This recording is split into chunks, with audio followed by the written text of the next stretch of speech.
मेरा नाम अमित है और ये मेरी रोमांटिक लव स्टोरी है जो मैं आप सबको सुनाने जा रहा हूँ। मैं देखने में ज़्यादा हैंडसम तो नहीं, लेकिन एक लड़की थी जिसका नाम पिंकी थी, जिससे मैं बहुत प्यार करता था और शायद वो भी मुझसे प्यार करती थी। हम दोनों के प्यार की शुरुआत 11 अक्टूबर 2023 की बात है। दोस्तों, मेरी और पिंकी की बातें बहुत कम होने लगी थी। मैंने पिंकी को कई बार पूछा था कि आजकल क्यों तुम मुझसे बात कम करती हो, क्या कोई प्रॉब्लम है, बताओ मुझे, क्या कोई परेशान कर रहा है।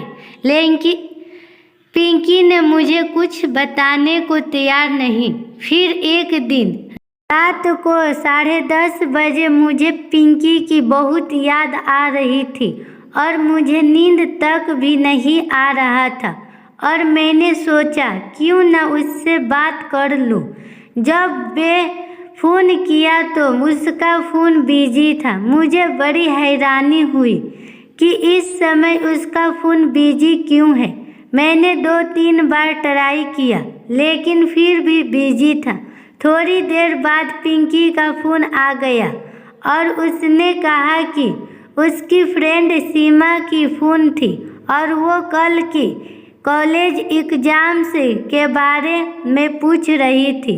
मुझे पिंकी की बात पर यकीन नहीं हो रहा था और मुझे थोड़ा शक हो चुका था कि पिंकी किसी और से बात कर रही थी।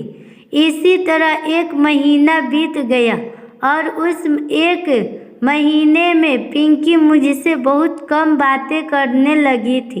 यह बात अब मुझे खटकने लगा था और मुझे ज़्यादा शक होने लगा।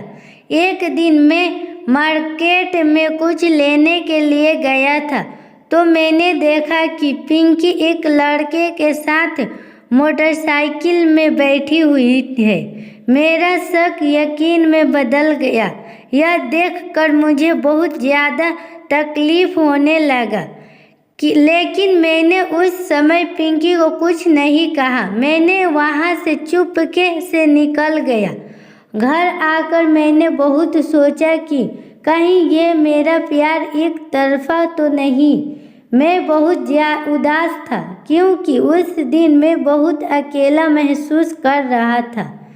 अगले ही दिन मैंने पिंकी को फ़ोन किया और उसे मिलने के लिए बुलाया। मैं अंदर ही अंदर जानता था कि यह शायद मेरी पिंकी के साथ आखिरी मुलाकात होगी। उस दिन मैं बहुत इमोशनल था और पिंकी मेरे से मिलने को आई। पिंकी बोली, बोलो क्या बात है और क्यों बुलाया मुझे। और मैं पिंकी का हाथ पकड़ा और मैंने वो कहा जो मैंने कभी सोचा भी नहीं था। मैंने पिंकी को कहा, पिंकी, मैंने तुम्हें बहुत प्यार किया था। मेरा वक्त, मेरा दिल, मेरी फीलिंग सब तुम्हारे लिए थी, लेकिन तुम शायद बदल गई हो और इसमें कोई बुराई नहीं। वक्त के साथ हर इंसान बदल जाता है, लेकिन कम से कम मुझसे एक बार बात तो कर के देखी होती। खैर, मुझे पता है कि तुम्हारा अफेयर किसी और के साथ है और इसीलिए मैं चाहता हूँ कि तुम मेरे इस बंधन से आज़ाद हो जाओ। मैं नहीं चाहता कि तुम मेरा दिल टूटने के डर से मुझे कुछ ना कह पाओ।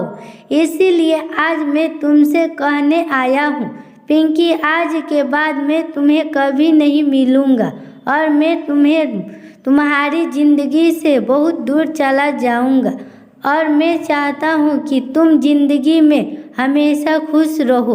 पिंकी बिना कुछ बोले मेरी बातें सुन रही थी। शायद उसे भी पता था कि मुझे उसके अफेयर के बारे में पता चल चुका है। उसकी आंखों में आंसू जरूर टपक रही, लेकिन अब मुझे कोई फर्क नहीं पड़ता था क्योंकि दोस्तों पिंकी मुझसे प्यार नहीं करती थी और मेरा एक तरफा प्यार करने के बाद मैंने क्या सीखा। उस दिन मैंने सीखा कि जो तुम्हारी खामोशी नहीं सुन सकता वो तुम्हारे लिए भी कभी नहीं सुन सकता। कभी किसी को इतना प्यार मत करो कि वो तुम्हारी जिंदगी बन जाए। उसके जाने के बाद जीना बहुत मुश्किल हो जाता है। प्यार जिंदगी में सिर्फ एक बार होता है और इसीलिए बड़ी सावधानी से अपना लाइफ पार्टनर चुनिए। गलत लाइफ पार्टनर चुनने से आपके इमोशनल और फीलिंग का ही हसन होगा। इस दुनिया में माँ बाप से ज़्यादा कोई तुमसे प्यार नहीं कर सकता। वो चाहे तुम्हें काटते हो लेकिन हमेशा तुम्हारा भला ही चाहते हैं। कभी किसी के साथ टाइम पास के लिए अफेयर मत करो। दूसरों के इमोशनल और फीलिंग के साथ खेलने का तुम्हें कोई हक नहीं। लोग वादे तो करते हैं लेकिन तोड़ भी बड़ी आसानी से देते हैं। जब दिल टूटता है तो संभालना बड़ा मुश्किल लगता है। ऐसा लगता है कि जिंदगी रोज मौत दे रही है।